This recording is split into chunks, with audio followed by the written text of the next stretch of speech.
Hello everyone. आज का topic है हमारा unpaid seller and his right. सबसे पहले हम मीनिंग जान लेते हैं। अनपेड सेलर क्या होता है? ऐसा व्यक्ति जिसने वस्तु डिलीवर की हो और उसके पेमेंट उसको ना मिली हो या तो आधी मिली हो, उसी सेलर को अनपेड सेलर कहते हैं। जब भी कॉन्ट्रैक्ट ऑफ सेल रहती है, सेलर अपने दायित्व को परफॉर्म कर देता है और बायर ने पे करना होता है। और बायर अगर अपनी पेमेंट को रिफ्यूज़ कर देता है, मना कर देता है, तो यहाँ पे सेलर अनपेड सेलर बन जाता है। अनपेड सेलर वो होता है या तो उसे पैसे नहीं मिले हो, या तो पार्शली पैसे मिले हो, या पार्शली नहीं रिसीव हुए हो, उसी को हम अनपेड सेलर कहते हैं।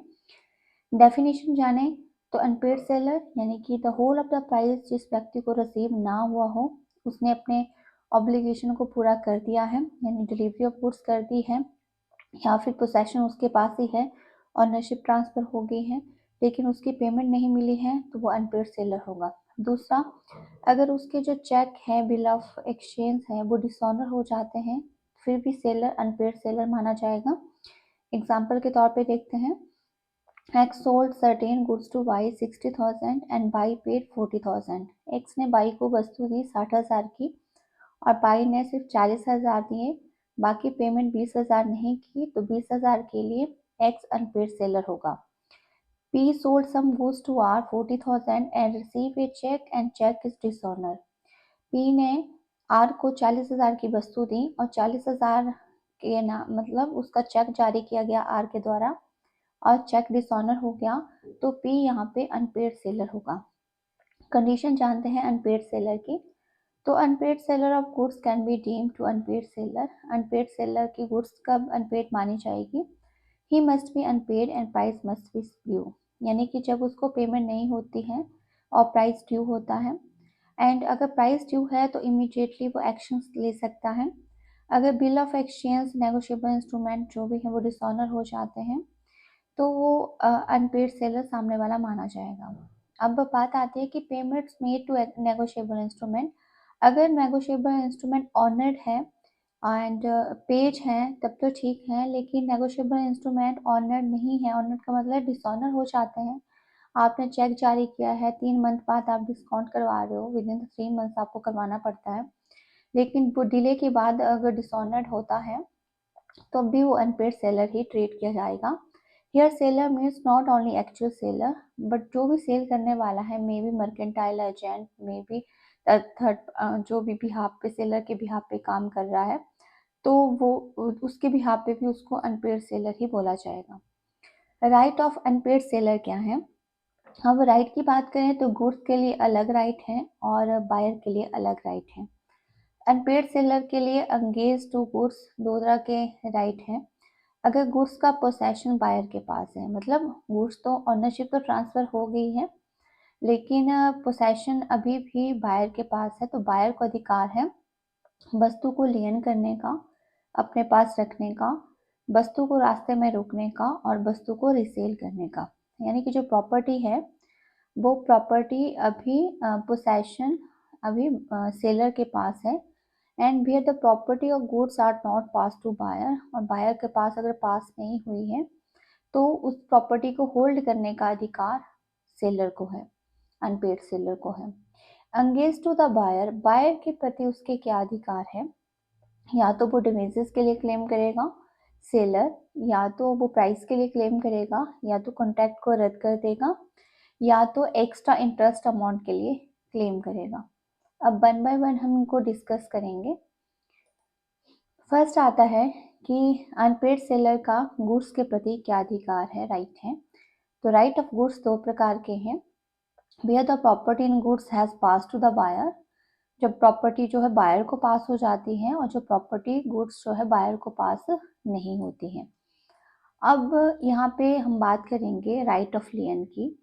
Right of lien section 47 to 49 defined है under to sale of goods act. Right of lien होता है अपने पास वस्तुओं के पोसेशन का अधिकार, अपने पास वस्तुओं को रिटेन करने का अधिकार। आप वस्तुओं को तभी अपने पास रख सकते हैं, या एज ए वेली आपके पास वस्तुओं का पोसेशन है। सेलर तभी अपने वस्तु लियन कर सकता है जब उसके पास पोसेशन होगा। अगर वो पोसेशन नहीं है सेलर के पास तो वो वस्तु को लियन भी नहीं कर सकता है।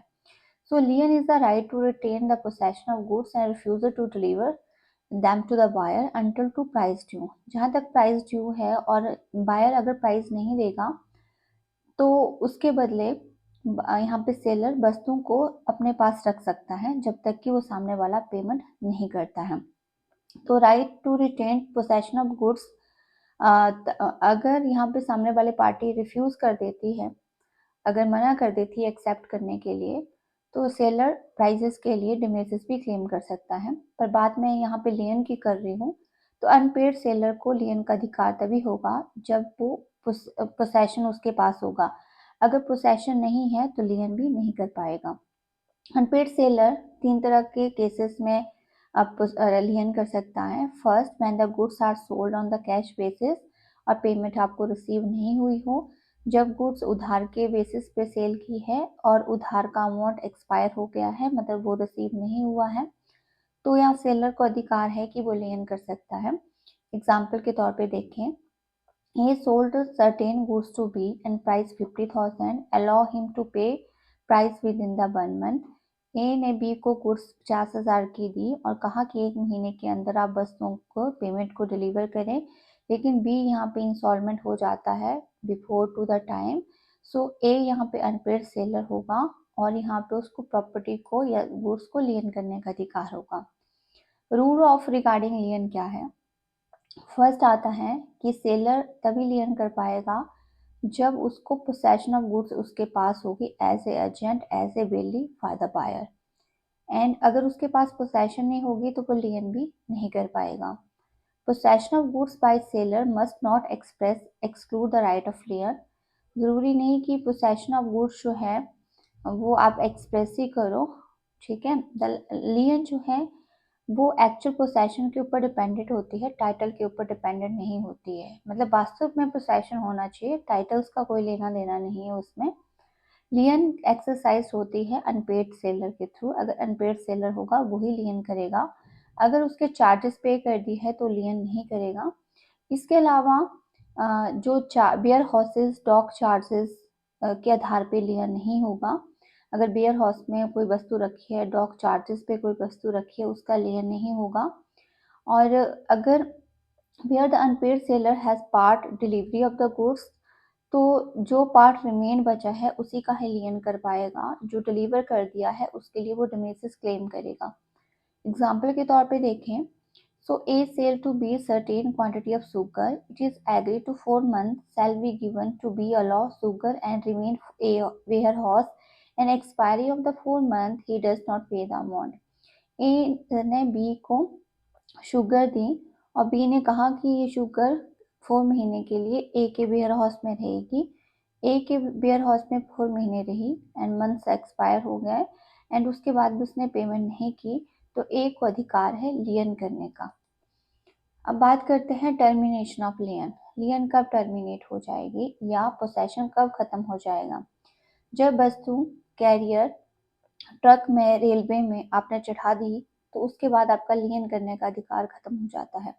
अगर डिलीवरी टू कैरियर कर दी है, मतलब बायर के एजेंट को या सेलर के एजेंट को कैरियर को कर दी है, तो यहाँ पे लियन करने का अधिकार खत्म हो जाता है। तो delivery of goods carrier for the purpose transmission to the buyer, buyer के एजेंट को या बायर को आपने ट्रांसफर कर दी है तो लियन आप नहीं कर सकते हैं, आप सिर्फ रास्ते में रोक सकते हैं।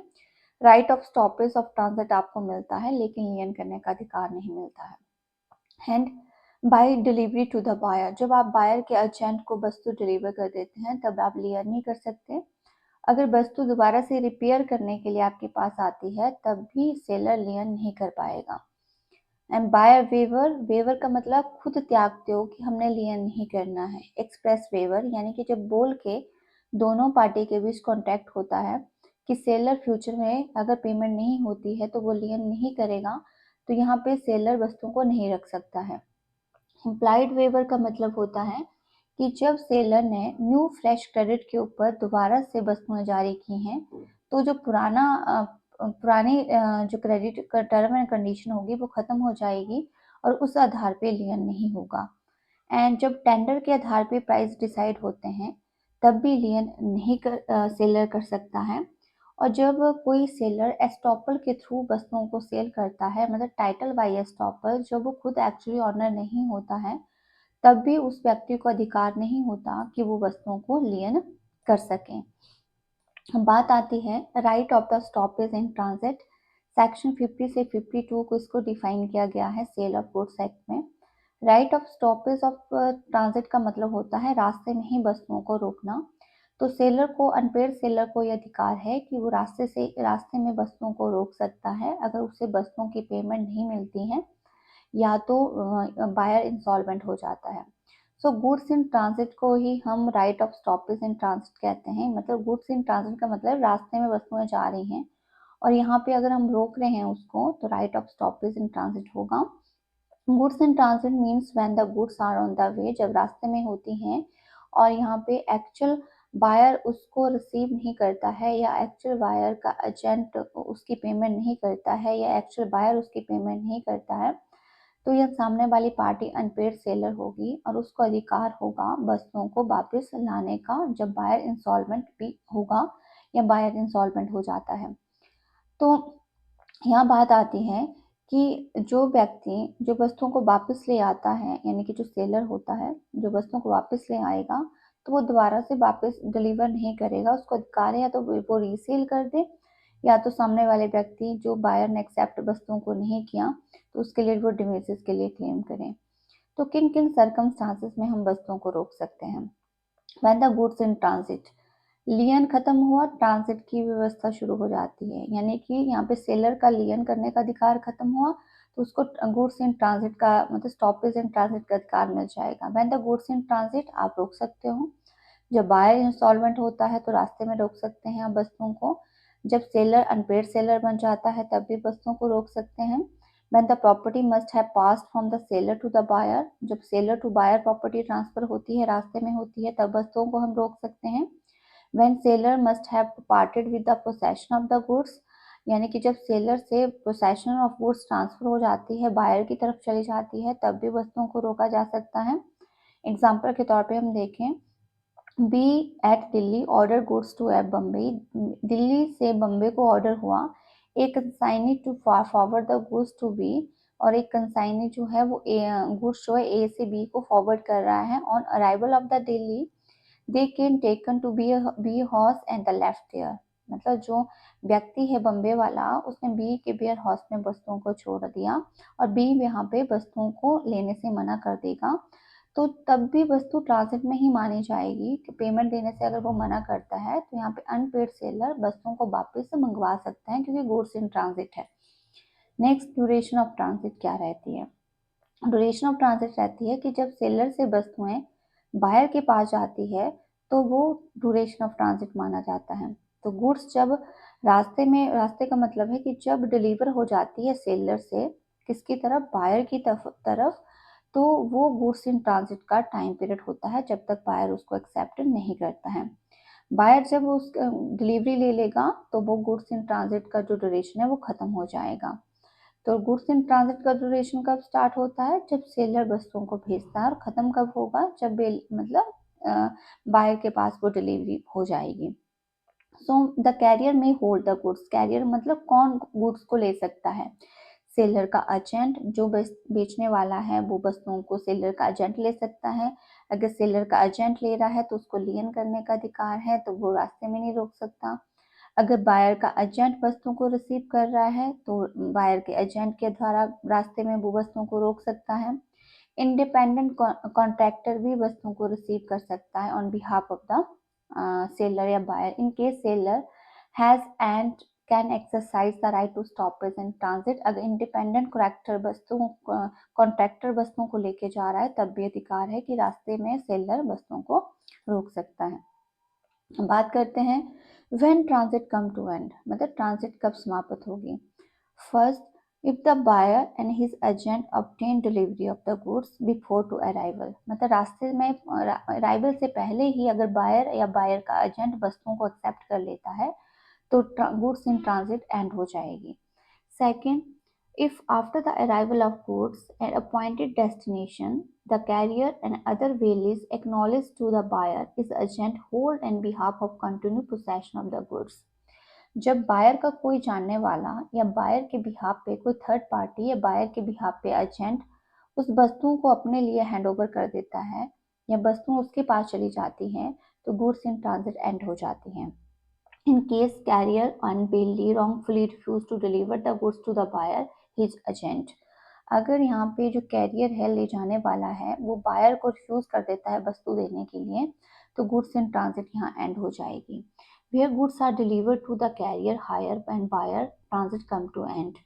जब गुड्स जो है वो कैरियर जो बायर के कैरियर या बायर के हायर के पास पहुंच जाती है तो गुड्स इन ट्रांजिट खत्म हो जाएगी. Where the part of delivery of goods has to made to the buyer and transit will come to the end. जब पार्ट जो है वो बायर को डिलीवर कर दिया जाता है तो ये माना जाता है कि बाकी चीज़ें भी रिमेनिंग गुड्स जो है वो ट्रांजिट में रहेगी और जितना पार्ट डिलीवर हो गया है बायर को वहाँ उसकी एंड हो जाएगा ट्रांजिट का. Where the goods are delivered to ship and corrected by the buyer, transit come to end. जब शिप पे वस्तुएं आपने चढ़ा दी तो वहाँ गुड्स इन ट्रांजिट का एंड हो जाता है. तो इन सर्कमस्टांसेस पे ये मान के चलते हैं कि गुड्स इन ट्रांजिट नहीं है. अब बात करते हैं डिफरेंसेस की कि राइट ऑफ लियन और right of stoppage in transit का मतलब क्या होता है. लियन करने का अधिकार किसको है? अनपेड सेलर को जब वस्तुएं उसके पोसेशन में होती हैं और राइट ऑफ स्टॉपेज में वस्तुएं अनपेड सेलर के पोसेशन में नहीं होती है. आपने इतना याद रखना है. राइट ऑफ लियन व्यक्ति तभी कर सकता है कि इसमें ज़रूरी नहीं कि बायर इंसॉल्वेंट हो. ठीक है, बायर ने पेमेंट नहीं की है इसलिए राइट ऑफ लियन होगा. Right of stoppage in transit तब होगा जब बायर इंसॉल्वेंट हो जाता है. Right of लियन right of lien is terminated as soon as unpaid seller lost the possession of the goods. अगर right of lien तभी terminate होगा जब possession of seller मतलब खत्म हो जाता है. And right of stoppage in transit में तभी टर्मिनेट होगा जब possession deliver to the buyer. जब बायर के अधिकार में वस्तुएं चली जाएगी तो right of stoppage in transit खत्म हो जाएगा. एसेंस ऑफ राइट की बात करें तो राइट ऑफ लियन में पोसेशन सेलर के पास बना रहता है और right in stoppage in transit में पोसेशन कैरियर के पास होता है जिसके पास हमने वस्तु को भेजा है. Possession is the test of right of lien क्योंकि राइट ऑफ लियन तभी करेंगे जब पोसेशन होगा. पोसेशन लॉस्ट हो जाता है तो लियन करने का अधिकार भी लॉस्ट हो जाता है.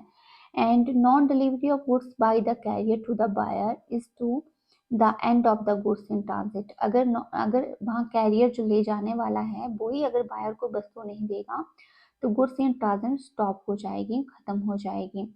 The end of the right of lien starting to the point of the stoppage of transit.